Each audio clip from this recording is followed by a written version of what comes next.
Você sabe o que é o materialismo histórico dialético? Não? Pois fique para entender nesse vídeo. É uma teoria desenvolvida por Karl Marx e Friedrich Engels, e essa teoria, essa abordagem, propõe que as transformações das sociedades ao longo do tempo não acontecem de forma aleatória, mas sim são impulsionadas pelas relações materiais, ou seja, como os seres humanos produzem, eles consomem e também distribuem os recursos necessários à vida. Marx argumenta que na base de toda a sociedade existe o que ele chama de infraestrutura, que ela é formada pelos modos de produção, as forças produtivas, como o trabalho humano, e as ferramentas utilizadas para esse trabalho, e também as relações produtivas, que elas vão justamente abordar aqueles que vão ser beneficiários da riqueza gerada por estes. Essa infraestrutura, ela molda a superestrutura, que é basicamente o conceito que engloba a questão das leis, cultura, religião e as ideias predominantes de acordo com aquele tempo. O que Marx está querendo dizer é que a forma como vivemos materialmente influencia diretamente a forma que nós pensamos e nos organizamos socialmente. No entanto, essas relações socioeconômicas não são estáticas. Segundo o materialismo dialético, a história avança por meio de conflitos. Marx observou que em diferentes modos de produção surgem diferentes conflitos entre as classes sociais, entre aqueles que detêm os meios de produção, ou seja, por exemplo, terras e fábricas, e aqueles também que dependem do seu trabalho para sua sobrevivência. Essas relações, elas geram mudanças que levam à criação de novos sistemas socioeconômicos. Por exemplo, o feudalismo, com suas hierarquias fixas entre senhores e servos. Esse sistema deu lugar ao capitalismo, e também foi impulsionado pela ascensão da burguesia. Porém, Marx acreditava que ele também carregava suas contradições, ou seja, o sistema capitalista, com a relação de exploração do proletariado, que eventualmente seria superado, ou seja, esse sistema, por um sistema mais justo e igualitário, que ele denominou de socialismo. Portanto, o materialismo histórico dialético não entende a história como uma série de eventos isolados ou fatos aleatórios que aconteceram, mas sim como um processo dinâmico, onde as condições materiais e os conflitos sociais impulsionaram a história e as mudanças históricas. Essa é a chave para a gente poder compreender os conceitos que iremos abordar nesse vídeo e entender como os modos de produção moldaram as sociedades que vivemos hoje.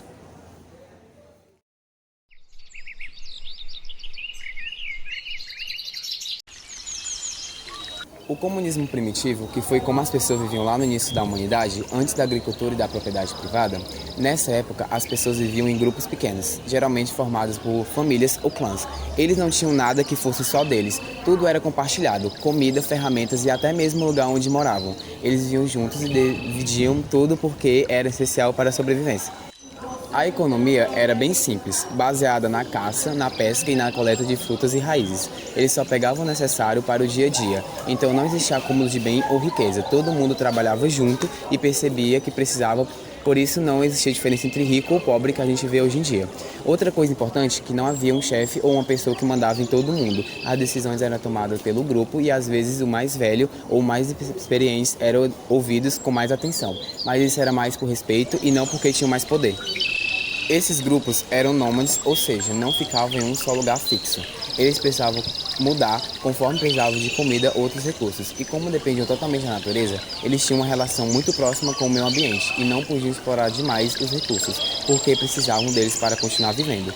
O que é interessante no comunismo primitivo é que eles mostram como as pessoas dependiam uma das outras. Tanto para a sobrevivência, tudo era baseado na cooperação e na igualdade, sem competição por bens ou riquezas. Claro, o mundo mudou desde então, mas ainda podemos aprender com essa ideia de ajudar uns aos outros e viver em equilíbrio e com o que temos.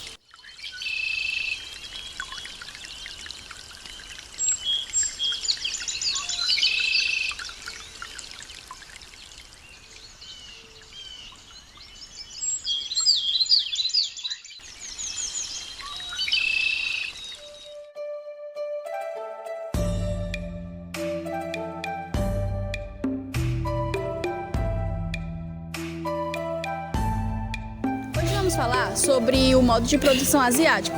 um conceito criado por Karl Marx para descrever como algumas sociedades asiáticas se organizavam para produzir e distribuir riquezas. Esse modelo é interessante porque, ao contrário do capitalismo ou do feudalismo, o Estado tem um papel central na economia, controlando a produção agrícola e a distribuição de riquezas de maneira distinta, sem depender da propriedade privada da terra. Mas aí você me pergunta, como funciona o modo de produção asiático? No modo de produção asiático, o Estado controla a terra, que é o principal recurso, ao contrário do capitalismo, onde a terra é privada.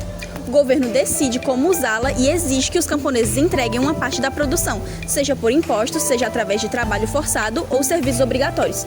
Não há uma classe de senhores de terra como no feudalismo, mas elites governamentais, como burocratas e nobres do Estado, controlam os recursos, organizando os trabalhos e coletando os excedentes. Mas qual a classe dominante no modo de produção asiático? Bom, a classe dominante não são os donos de terra, mas as elites do governo, que podem incluir burocratas, nobres ou administradores do Estado.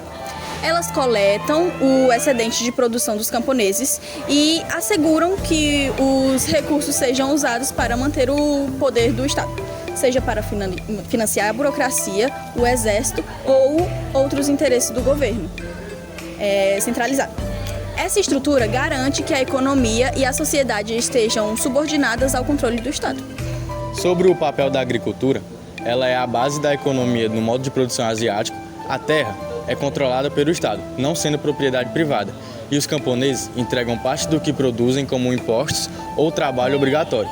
O Estado centraliza a produção e assegura o controle dos recursos, o que pode ser vantajoso para manter a estabilidade do sistema, mas também gerar desigualdades, já que as elites governamentais sempre mantêm uma posição privilegiada. Onde o modo de produção asiático apareceu? Esse modelo apareceu em várias partes da Ásia e do Oriente Médio, como na China, na Índia e no Egito e em outras regiões.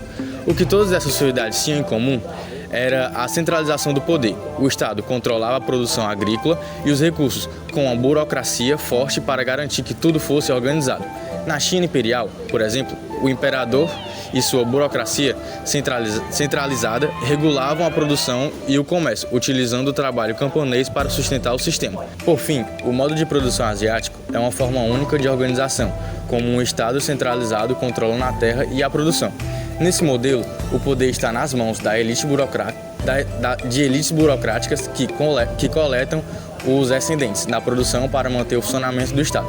Essa forma de organização foi fundamental para entender a dinâmica de poder em civilizações como as da China, Índia e Egito, onde o Estado forte se tornou o pilar de uma sociedade que se estruturava em torno da agricultura. Esse conceito de Marx oferece uma perspectiva valiosa para compreender como a economia e as relações de classe se configuravam nas sociedades antigas.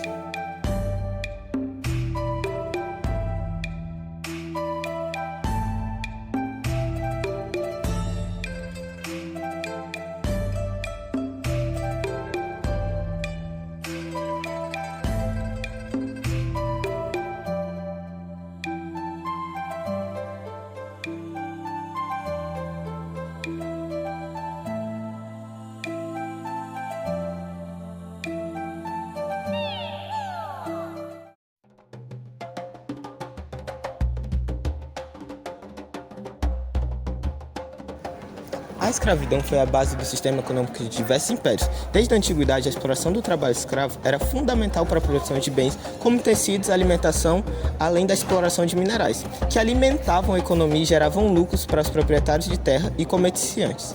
O sistema escravista permitiu que uma pequena elite acumulasse riqueza, enquanto a grande maioria, composta por escravizados, trabalhava em condições extremamente precárias, sem direitos, sem liberdade e sem remuneração. A relação entre escravidão e dívida. O trabalho forçado dos escravizados não gerava um pagamento, mas sim era uma relação de dívida com os donos. O escravizado, ao ser comprado, era considerado uma propriedade e de certa forma estava em dívida com o sistema e que nunca poderia ser quitada.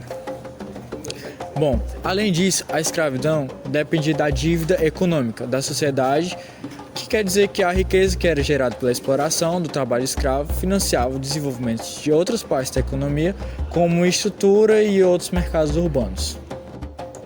No Egito Antigo, por exemplo, os escravizados eram frequentemente prisioneiros de guerra ou pessoas endividadas e desempenhavam um papel crucial na economia. Eles eram usados em obras monumentais, como, por exemplo, a construção das grandes pirâmides, mas também eles trabalhavam em atividades domésticas e agrícolas.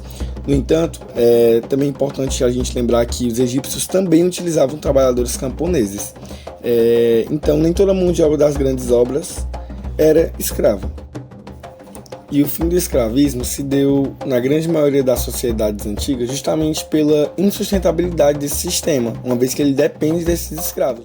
Mesmo com a abolição em 1888, os ex-escravizados não receberam reparação ou acesso a recursos para se reintegrarem economicamente. A abolição não extinguiu a dívida social, pois as estruturas de poder e riqueza continuaram na mão de poucos, e as promessas de liberdade foram ilusórias. A falta de acesso à terra, à educação e trabalho digno criou uma nova forma de dívida, a dívida histórica e social que perpetuou a pobreza e a marginalização dos descendentes de escravizados.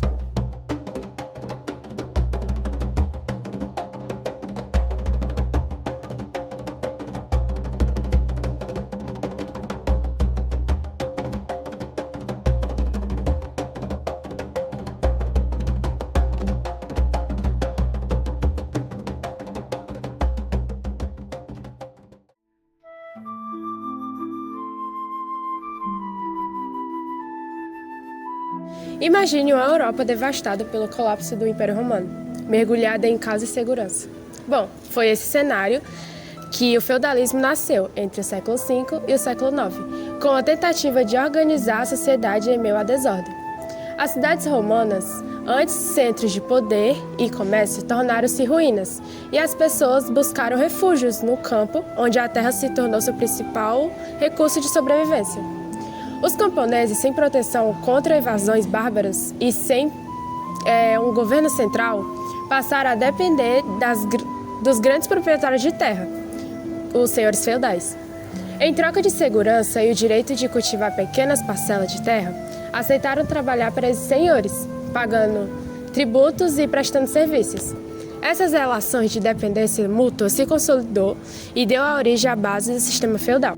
Ao mesmo tempo, a nobreza militar, composta por cavaleiros e guerreiros, formava uma rede de lealdades. Vassalos juravam fidelidade aos senhores, recebendo feudos como recompensa por seus serviços militares. Essa relação era sustentada por um juramento solene, que se tornava a principal forma de organização política em um mundo sem governos fortes. A Igreja Católica também teve um papel fundamental reforçando a hierarquia feudal como parte de uma ordem divina. Mosteiros e bispados administravam terras e protegiam comunidades, ao mesmo tempo que pregavam a aceitação dessa estrutura social como algo natural. Esse sistema, baseado em proteção, lealdade e produção agrícola, moldou a Europa medieval por séculos. Foi uma resposta às crises da época, mas também criou as bases para o renascimento econômico e político, que levaria ao fim do feudalismo na Idade Moderna. Mas afinal de contas, como funcionava o feudalismo? Então, para a gente entender melhor como funcionava o feudalismo, nós vamos conhecer primeiro as classes sociais da época. Então, imagine uma pirâmide com todas as classes sociais que existiam nesse meio de produção.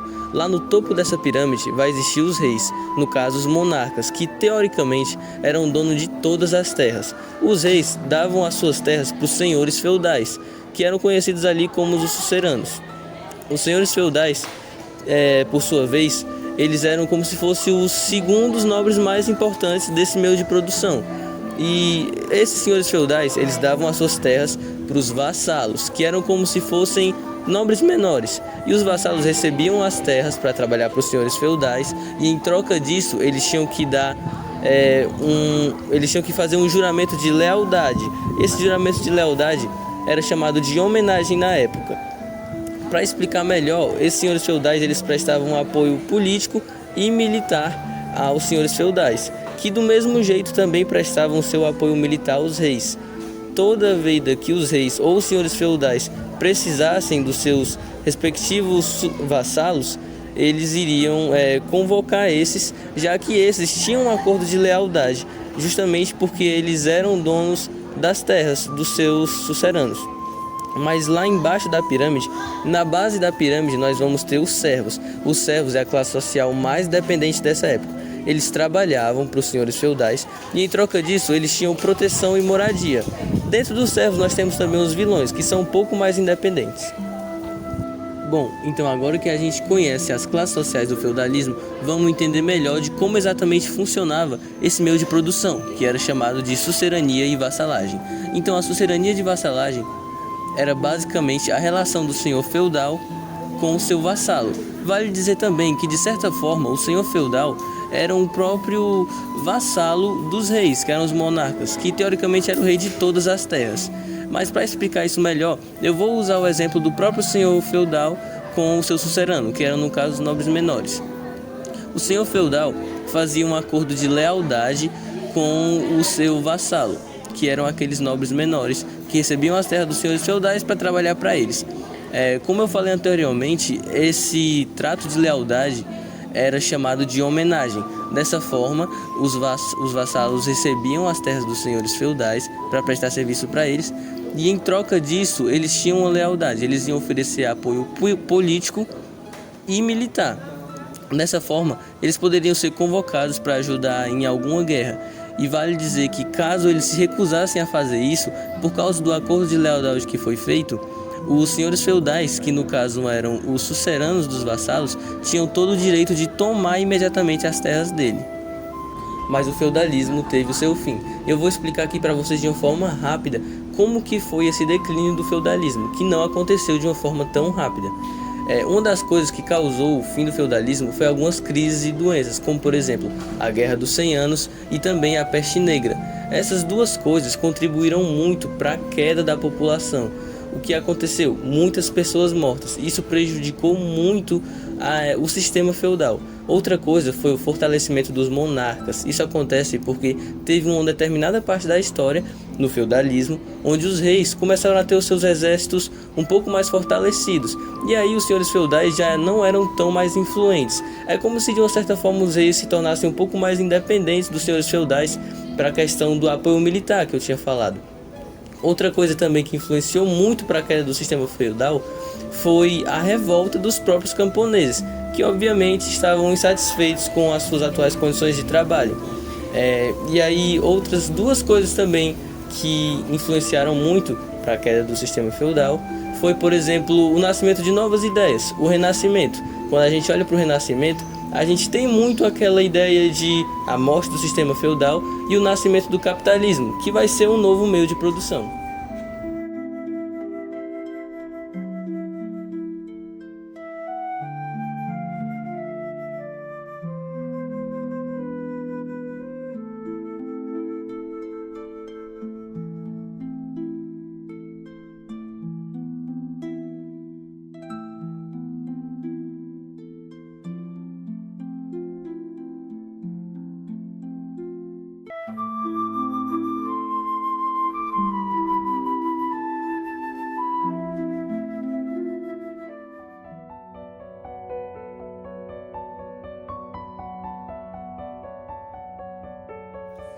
O capitalismo surgiu no século XV, na passagem da Idade Média para a Idade Moderna na Europa Ocidental, devido à decadência do sistema feudal e do nascimento de uma nova classe social, a burguesia.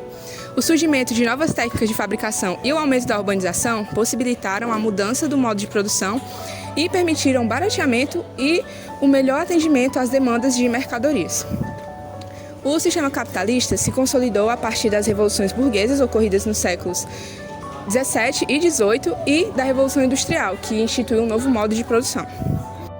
O capitalismo é um sistema econômico e social baseado na propriedade privada dos meios de produção. E o lucro é a principal atividade do fator econômico. Ele se caracteriza pelo trabalho assalariado, livre concorrência e a lei da oferta e da procura. Ele surgiu como uma forma de ruptura para os sistemas anteriores, como o feudalismo. O capitalismo é um sistema econômico com várias características que o definem e o distinguem de outros sistemas, como o socialismo e o comunismo. Uma dessas principais características, propriedade privada. No capitalismo, os meios de produção, como fábricas, terras e recursos naturais, são de propriedades de indivíduos ou empresas privadas. O direito de possuir e administrar esses bens é fundamental para o funcionamento desse sistema. Segunda característica, busca pelo lucro. O objetivo principal das empresas e indivíduos no capitalismo é maximizar o lucro. A busca por lucro é o motor que impulsiona a produção, a inovação e a competição no mercado. O lucro é obtido através de venda de bens ou serviços a preços mais altos do que os custos de produção. Desigualdade econômica. O capitalismo tende a gerar desigualdade econômica e social. Como os recursos e os meios de produção estão nas mãos de poucas pessoas, existe uma grande disparidade entre os ricos e os pobres. A desigualdade ela é amplificada pela concentração de riquezas nas mãos de grandes empresários e investidores. E, por último, mas não menos importante, a mobilidade social. No capitalismo, teoricamente, existe a mobilidade social, ou seja, a possibilidade de uma pessoa melhorar sua condição econômica com base em seu esforço, habilidades ou empreendedorismo. No entanto, a realidade dessa mobilidade é influenciada por fatores como educação, acesso ao capital e redes sociais. O capitalismo ele pode ser dividido em 3 fases. A primeira fase é o capitalismo comercial. O capitalismo comercial ele começa lá no século XV e se estende até o XVI. Influenciado pelas grandes navegações. Seu foco principal estava no comércio de mercadorias e a acumulação de capital. Isso foi dado pela exploração colonial. Aí veio o capitalismo industrial, no final do século XVIII, impulsionado pela Revolução Industrial. Nessa fase surge a produção em larga escala com auxílio das máquinas e das fábricas. Nesse tempo também a classe trabalhadora sofre um aumento, onde isso surge também as desigualdades sociais. Mas com todos esses poréns, esse foi um processo melhor, pois nesse tempo surgiu grandes avanços tecnológicos para o mundo. Na terceira fase, temos o capitalismo financeiro, que surgiu lá no século XX, onde os dois principais eram os bancos e os mercados de ações, que assumiram o papel principal. Ou seja, naquele tempo, todo o capital era destinado a investimentos especulativos, o que tornou a economia mais integrada. E por fim, temos o capitalismo informacional ou globalizado, como algumas pessoas preferem. É marcado pelo avanço da tecnologia e também da digitalização da economia. As grandes corporações tecnológicas são as responsáveis por a circulação de informações em tempo real. E essa fase define esse capitalismo atual.